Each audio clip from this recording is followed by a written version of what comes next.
Thank you so much for joining us. We will answer questions at the end. Basking Sharks are our ambassador for today, World Oceans Day. We're going to talk about what we used to do when it comes to basking sharks, and there is a bit of sad news there, but it's all about being happier in the future. And yeah, learning about this remarkable species. So just some practical things. First of all, this is Marika. Marika's waving right Hello. now. Marika will be in the background and she's monitoring the chat. So please, if you could put your questions there, we'll answer them at the end. We have one other thing we'd like you to put in the chat too, and I'll mention that in just a moment. Please know, dear adults, that we are so glad that you're here, but we're talking to the students.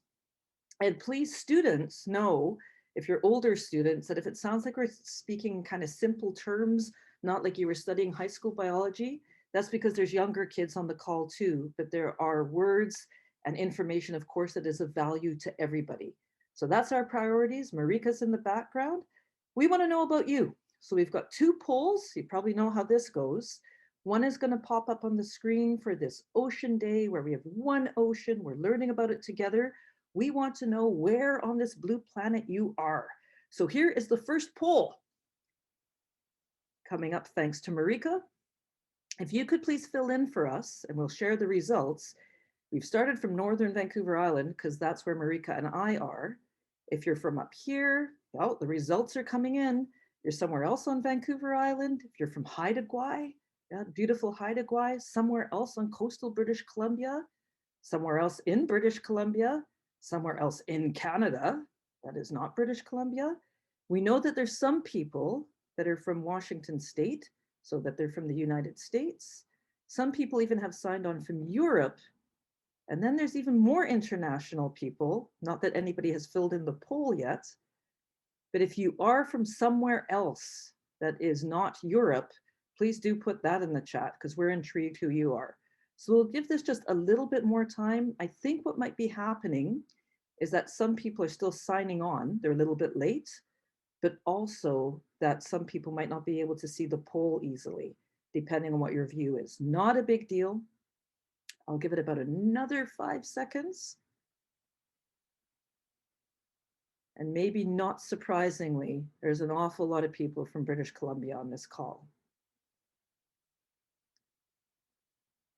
Some of you might be filling in the chat. If you can't see the poll, that works for us too. But here we go. So those able to fill in the poll results, there's an awful lot from Vancouver Island, as I mentioned, and from British Columbia generally, but we know there's people here who are even in England, in Washington, other parts of the United States. So thank you so much for sharing that information. We would also like to know, and Marika will launch this poll, if you could quickly, this is the only other question we have of you, if you could let us know how many are watching your screen. We especially want this for Romney, our shark scientist, for Romney to know just how many people were learning about basking sharks today. So this will give us an idea of, was I right? Like, as many people that registered, are they also on this call? Because it looked like there were going to be more than 400 people listening right now. So it's still being filled in. And as we thought, as a cute, it was Marika who did this, as a cute way of talking about groups, she put in a SMAC. And what a SMAC is, that is the actual unit for how many jellies are together. So jellyfish, we talk about them just like you talk about a flock of birds, a herd of cows, a pod of whales. It's a smack of jellies. There's some trivia for you today. And it's a shiver of sharks. A shiver of sharks. Okay, that would have been good as well. We should have had that one in there. I didn't know that. Okay, really exciting. I'm going to end this poll. If you have more than 30 people, and there's at least 2 of you, if you could please fill in the number in the chat, that would be brilliant too. But enough of all of this. Yeah, we will not share the results on this one. It's for us so that we can let Romney know how people are listening. We are going into it now. So first of all, my voice, where am I? Who am I? What am I doing? I'm Jackie Hildering. I am up here on Northern Vancouver Island in the territory of the Kwakwaka'wakw. I study humpback whales. I study humpback whales and learn from them. But then what am I doing here? Because today we're not talking about humpback whales. Well, it's because through and through, I'm a teacher. I'm not just a humpback researcher and somebody who tries to teach adults about the ocean as the Marine Education and Research Society. I also put on a green tutu, throw myself in the ocean, and take pictures, hoping that people understand why there are such big and so many animals in dark water. And Romney will talk about that more. So, because I'm a teacher, because more than anything, I want people to know how important the ocean is, I want to talk about basking sharks and what we've learned about them, because there is so much we can learn from them. So we're using them as an ambassador for many other animals and about how important the ocean is. That's who I am. Okay, hello everyone. Who am I? Who am I? Well, I am Romney and I am a marine biologist. And my area of specialty is cartilaginous fish, including sharks. So cartilaginous fish are fish that don't have any bones in their body. Their skeletons are made up entirely of cartilage, which is what your nose is made up of. I'm also a mom to a little guy, and I really love teaching him about sharks. And I really love teaching anyone about sharks that will listen, you included. So I'm certainly happy to be here today. And thank you for being here on Oceans Day to learn more about sharks and one shark in particular. So I will say that I do think that all sharks are wonderful. I like the flat sharks, which are also called skates and rays. Blue sharks, which are a beautiful species that we have on our coast. Six-gill sharks, another amazing species we have. But one of my most ultimate favorite sharks is the basking shark. And I love sharks so much that when I'm not studying them or working to protect them, I do like to draw them. And up on screen there, you see a couple of illustrations of basking sharks. One is a coloring sheet that's available to anyone who would like to color basking sharks along with learning about them. And I think it's important for me to say here too that I have yet to see a basking shark. So more on that later, but just an important thing to note. So now that you know who we are, what the heck is a basking shark? Most people, when I first talk about a basking shark, lots of people think that I'm talking about a whale shark.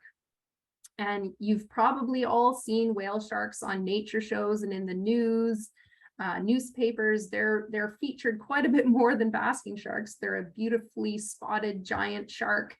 But whale sharks and basking sharks are actually very different species. So like whale sharks, basking sharks are sometimes called super sharks because of their size, or gentle giants. But how big do you think they get? So do you think they get as big as a school bus? What about a humpback whale? Of course, another species we have on our coast. Well, if you thought both of them, then you are right. So a bus gets about 14 meters in length. Humpback whale is about 18 meters at full size, and a basking shark can grow up to 12.2 meters in length. So that's about as big as a bus or a humpback whale.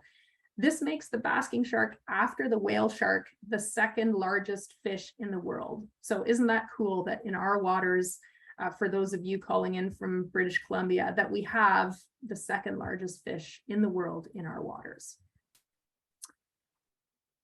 But when we often think of sharks, we often think of their teeth. Well, even though the basking shark is the second largest fish in the world and such a huge shark, they actually only have teeny tiny teeth. So this is really an extreme close-up, about as close as you can get to a basking shark. And you can't see any teeth in there. And that's because their teeth are just tiny and minuscule. And instead of using their teeth, they use what are called gill rakers to feed. And those are those white things that you can see inside the basking shark's mouth. And this huge fish feeds almost exclusively on some of the smallest critters in the ocean. These are called zooplankton, or calanoid copepods. And copepods don't get much larger than a grain of rice. so less than a millimeter in length. And how does the basking shark eat these copepods? Well, instead of using teeth, because they're teeny tiny, they use those gill rakers to capture their food, sort of like a sieve.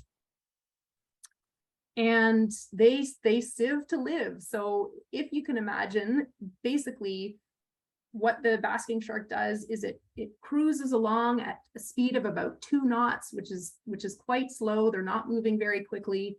And they open their mouth periodically, their huge mouth, and water comes in, and then they close their mouth about every 30 to 60 seconds, and the water comes out of those gill rakers, and the basking shark swallows those ingested or those filtered zooplankton. So that's what they're doing. They're sieving to live when they're swimming through the water. And here are some very cool facts about basking shark feeding. So when they're swimming along, they're passing a lot of water through their mouths, and they're actually passing about 2,000 tons of water over their gills per hour.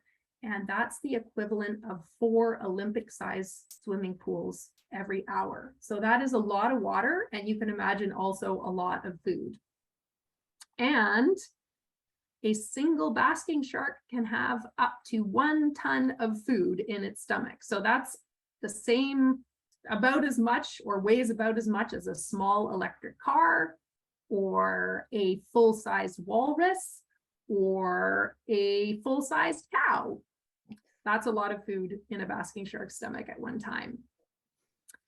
And food is what brings them to our waters. So our temperate coast is actually a very special spot in that it's extremely plankton rich. And plankton are the tiny organisms in the ocean that are too small to see without a microscope. So not just the zooplankton that I was talking about, but also these tiny phytoplankton, which are essentially a lot like plants. And the basking sharks will travel hundreds of kilometers to come to our coast and eat. So in the fall and winter, they live off of California and further south. And then in the spring and summer, they appear on our coast when the waters are really, really rich with this plankton. And this picture is a beautiful photo. You can see the plankton, that green and blue swirls in the water. And basking sharks are particularly fond of areas where there's lots of this plankton, and certain areas concentrate this plankton. So for example, inlets or fronts where tidal waters collide, or upwelling areas, that's where basking sharks like to be. But why is the surface so important? So we often think about sharks as being underwater, sort of out of sight, but surface waters are important to basking sharks because that's where the sun is. So basically, the sunlight reaches a certain zone in the ocean, and that sunlight results in the growth of those phytoplankton. So phytoplankton, like plants, need sunlight to grow. So the sun penetrates the water, results in growth of a whole lot of phytoplankton, and then those little zooplankton that the basking sharks love to feed on are feeding on that phytoplankton. And this is why we see basking sharks at the surface, because that's where the phytoplankton are. That's where their food is. So even though they're called basking sharks, they're not actually basking or sunbathing at the surface. They need the sun because the sun is what drives the growth of their food, but they're not actually sunbathing. I think these two pictures are really cool because they show what a basking shark looks like at the surface. So basking sharks, they have the classic big triangular dorsal fin that most sharks have. They also have a funny sort of pointed snout that sometimes sticks out of the water when they're swimming along to feed. And that's because their mouth is open so wide that that little snout peeks out of the water. And then they have a big crescent or moon-shaped caudal fin, and sometimes the tip of that fin also sticks out when they're swimming along and feeding. So I'll guess that most of you on the call, and maybe we should have pulled this, but I'll guess that most of you have never seen a basking shark. And I mentioned I've never seen one. I would probably lose my mind. I'd be so excited if I saw one. Not long ago, though, there used to be lots and lots of basking sharks on our coast in the spring and summer. And there were so many of them, sometimes groups of up to 100 or more, hard to believe, that they would block the passage of steamer ships in certain areas, like Alberni Inlet. If some of you are calling in from Port Alberni, you can imagine that inlet had so many sharks in it in the spring and summer that sometimes steamer ships couldn't even pass. So that was a lot of sharks. And I get to talk about the parts that has to do with humans more directly. So where did the basking sharks go? Romney's a shark scientist. She's never seen one. Marika's on the ocean an awful lot. She's never seen one. And I have been on the ocean a lot, and under the ocean a lot. I even am so lucky I get to help with being on surveys far off the coast of British Columbia where I've seen blue whales. I've seen a leatherback turtle. I've never seen a basking shark. So if this is the perfect place for them, where did they go?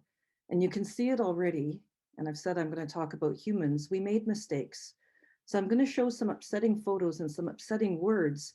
But the reason we're doing that is because it's so important that we learn from our mistakes. We used to do things because we thought there were too many seals and sea lions that we even bombed the places that sea lions have their babies. We used to even give people money if they killed a seal. That's what our government even did. We used to shoot whales. Yeah, we used to whale. So here comes an upsetting photo, but again, it's so that we can learn. So 67 years ago, here's an idea, and longer ago, of who we were. Instead of looking at basking sharks like you are going, they're amazing. There's a shark that has like no teeth that we can even see, that it feeds on small things. That's amazing. Well, way back when, we didn't have the knowledge we had now. And we didn't understand that if we pull on something, we change something in the ecosystem, that it can have big impacts. And because basking sharks were as big as they were, they looked like they did, we made them out to be monsters. So this is like an old newspaper article from 67 years ago. So we vilified them is the difficult word for that. We made them out to be monsters because they were something we didn't understand and we were afraid of them. But we really didn't understand them because if you look at this article, it says they were salmon killing monsters. Wait, what? For starters, they're not monsters. Nature made them, they belong. But salmon killing? Look at their mouths. How on earth are they going to kill a salmon? They can't. So we were really wrong about that. We're certainly wrong about them being monsters. Nothing in nature is a monster. But fishermen did get really upset with them because they were at the surface where fisher women and fishermen's nets were. And they got tangled in the nets. And if you have a big shark in your nets, it means you can't fish. And it means that the net is going to be damaged. So here's some more examples about what we called them and what we said. So sharks take. They're not taking, they belong in the ocean. They're a menace. A menace means that you're a problem. Destructive pest. They're not destructive. They don't mean to be. They like to live and have some plankton. Yeah. And they clean up the West Coast pests. There was a headline called the smirk. So the smirk they're trying to eat will be wiped off its ugly face. Nothing is ugly in nature. And as a result, because we made them out to be monsters, because they were seen as being a problem, because people thought there were so many of them and nobody was looking at how many are there actually, people by the government were asked, like, harpoon them, shoot them, ram them with your boat. They're a problem. We don't want them. That is, of course, a very, very big mistake. And again, to show you just how big a mistake we made and how different we are now, because none of you on this call would have let anything like that happen to basking sharks or to other animals. We even had on one of the government's boats a big blade like this put on it to do you know what, to then ram through the basking sharks and chop them up. Again, we're showing you this so we can learn from it. Here's a drawing of that. And what's really crazy, not only did we do this, and was it the government boat, it was the Comox Post, a Coast Guard boat that did this, but we even put this into a magazine that is all about human science and ingenuity. That was done 66 years ago, 67 years ago. So yeah, we humans, when we have attitudes like that, we're good at what we do. So in just one day, they would slice 34 sharks, and we didn't use the meat. We didn't use their livers, because we did used to use their livers because they're so big and fatty. We could use them like we used to use whale blubber. But there were 105 killed in just 1 year, just by this blade, not all the other things that were being done by people. And in 14 years, we killed at least 413 of them. And of course, they were easy to find at the surface, and they're often concentrated where there's food. So why does this all matter?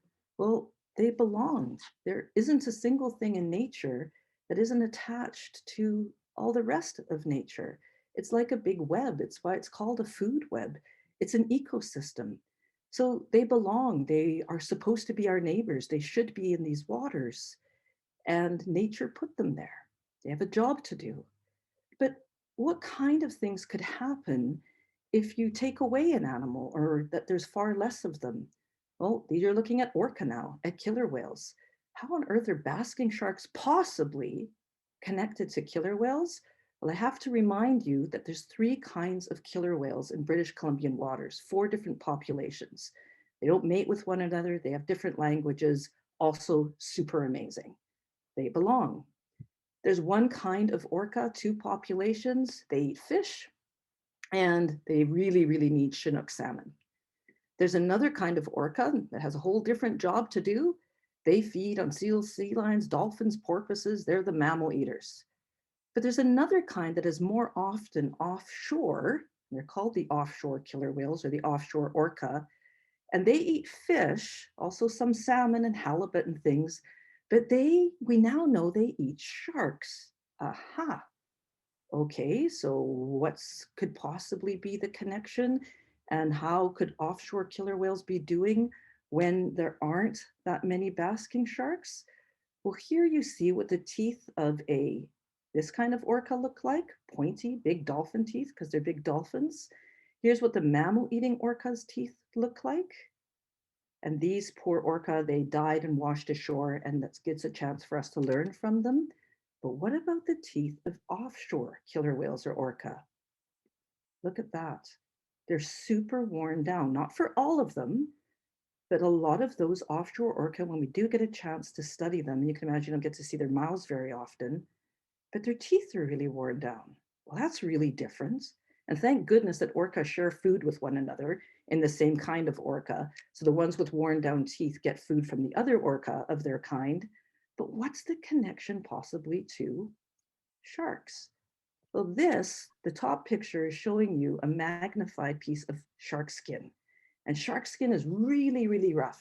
It's like sandpaper. So if you're eating a lot of sharks, it makes sense that your teeth would get worn down. We know that their diet includes this kind of shark, a sleeper shark. It belongs off our coast as well. It's one of our neighbors.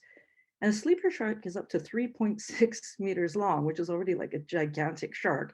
It's twice my height, and I'm not that short. But what about then? How could it have been different? Is it possible that that kind of orca also ate basking sharks? And that the basking sharks were easy to find where all the plankton was, for example. Well, a sleeper shark is big, but how big is a basking shark by comparison? Holy. So is it possible, and this is me as a scientist, I have to ask it as a question. I can't prove it, because how can I prove it?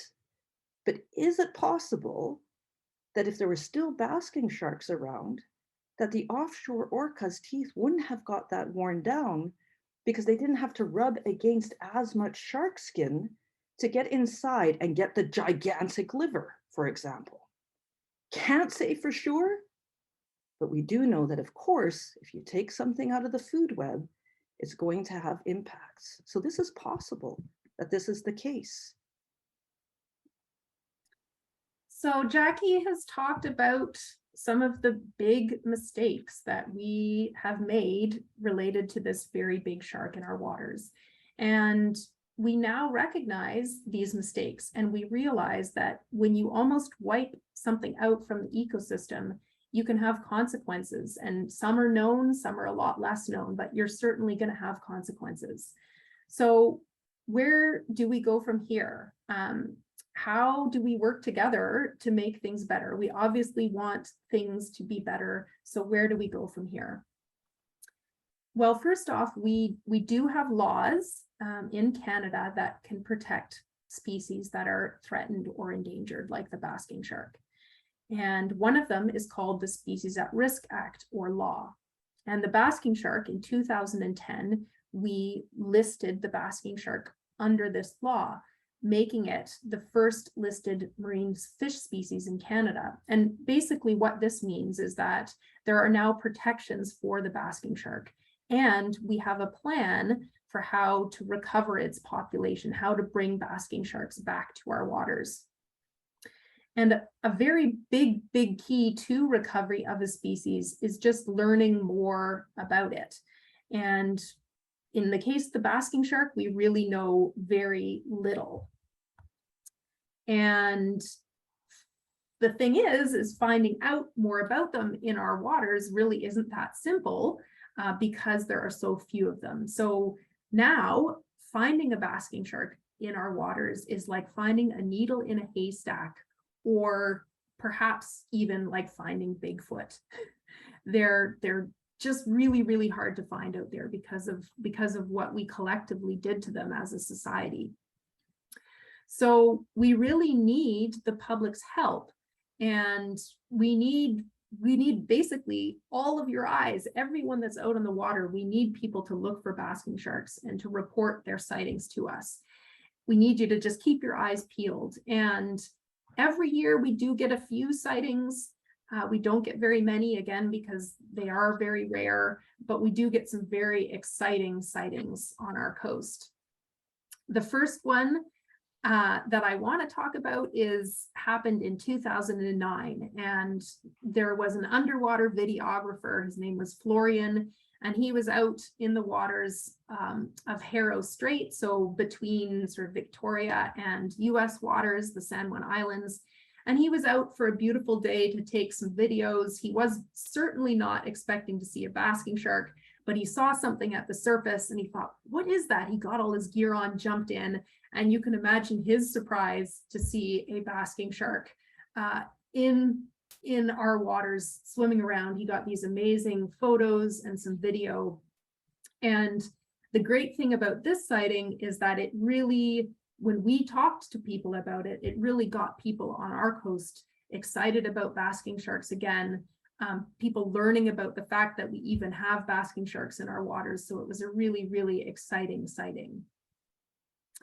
Another one happened more recently in 2016, and this was on the central coast of British Columbia. I don't know if anyone's calling in from around Bella Bella, but this was actually a DFO research vessel that was out on a survey, not looking for basking sharks. But at 8 in the morning, the researchers were probably, drinking their coffees and then rubbing their eyes saying, what the heck is that?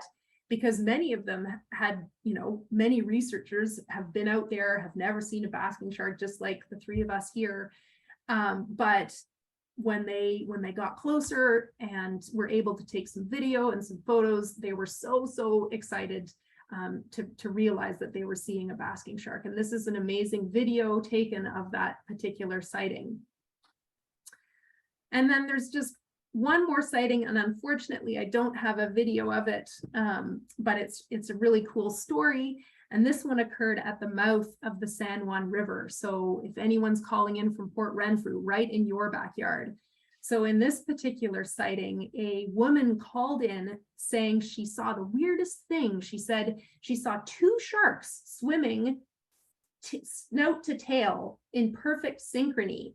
And she sent in a video, and because she was like, why would these two sharks be doing that? And when we looked at the video, we said, that's not two sharks. That's one very big shark. That's a basking shark. And, because she just couldn't believe that there would be a shark as big as her boat out there, as big as her fishing boat out there on the water. So all this to say, please keep your eyes peeled when you're out there. We need your help. And of course, it would be very exciting for you, I think, to see a basking shark, just like it would be for us.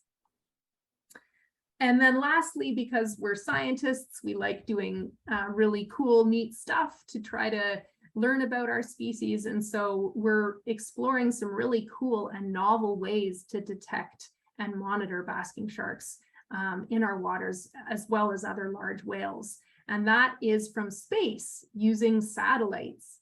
So technology is getting really cool. There are satellites up there in space, and they can take such high resolution photos now that you can tell a basking shark from a whale, and you can detect basking sharks out there. So this is all very new, this sharks from space. You might hear about it in the news as we get deeper into this, but there are certainly some very cool ways out there for us to learn more about these amazing sharks.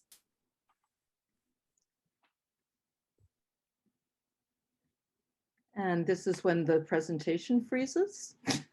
We were doing so well. The entire screen has frozen, dear folks. Stand by one. Ah, here we go. Thank goodness. So, Romney, thank you so incredibly much. I have the privilege of rounding things up before we answer your questions. So it's Ocean Day today. You care enough to be on the presentation, to listen and learn from Romney. And we can't put satellites up, you and I, into the world. We can't be that kind of scientist. Maybe we're on the water sometimes, maybe there's a hope of seeing them. But the wonderful thing is, every day we can do things that are better for basking sharks. And again, I talked about how basking sharks are an ambassador for today, for Ocean Day.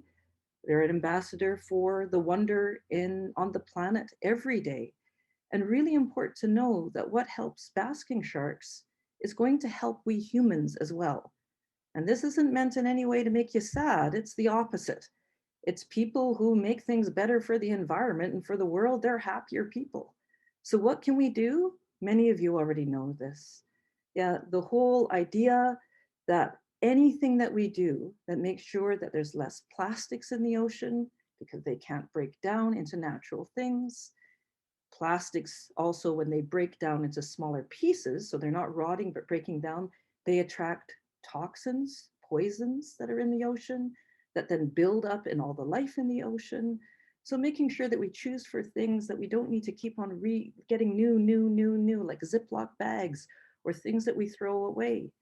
That's directly connected as well to how many fossil fuels we use. How far does something have to come to our houses? How often do we have to get the same thing? That we make all these choices that we know are about making sure that there is less of a chance for climate change, for example, because especially for animals who are already in trouble, making things even more problematic is not going to help them. And then entanglement, of course, is a problem for basking sharks.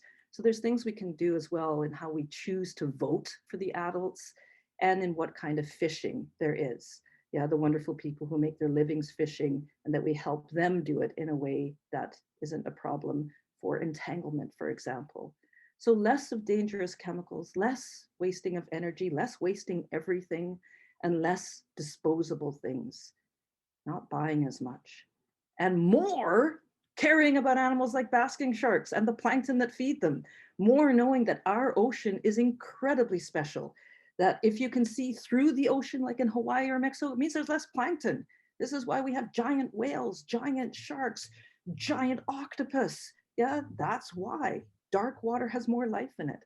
Understanding how things are connected and that we need to be really careful that if we think there's too many of this animal, wait a minute, it's connected to other living things. We'd better think about that, considering how important life in the ocean is to humans as well.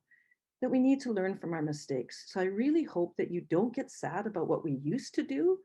If anything, you can turn it around. Like, we used to do that. There is no way, because of what we know, that we will ever let that happen again. So we do learn, but we have to realize mistakes made, don't make them again. That there's so many of you listening today, thank you.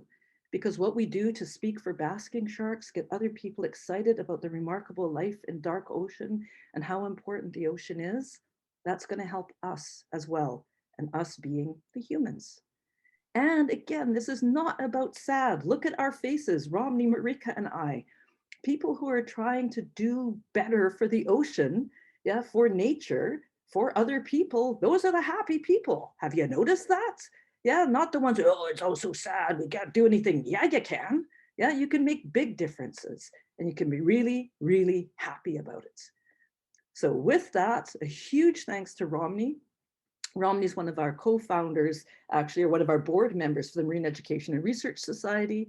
We're thrilled that we had a chance to learn from Romney, an actual shark scientist. And now Marika's going to help us by letting us know the questions. If you, here's the reporting number. If you're thinking, hey, I think I saw a basking shark, please use the email at the bottom here, or any of these emails actually. And if you have questions for follow-up, education@MERS Society is the best email to use. We will forward things to Romney if need be.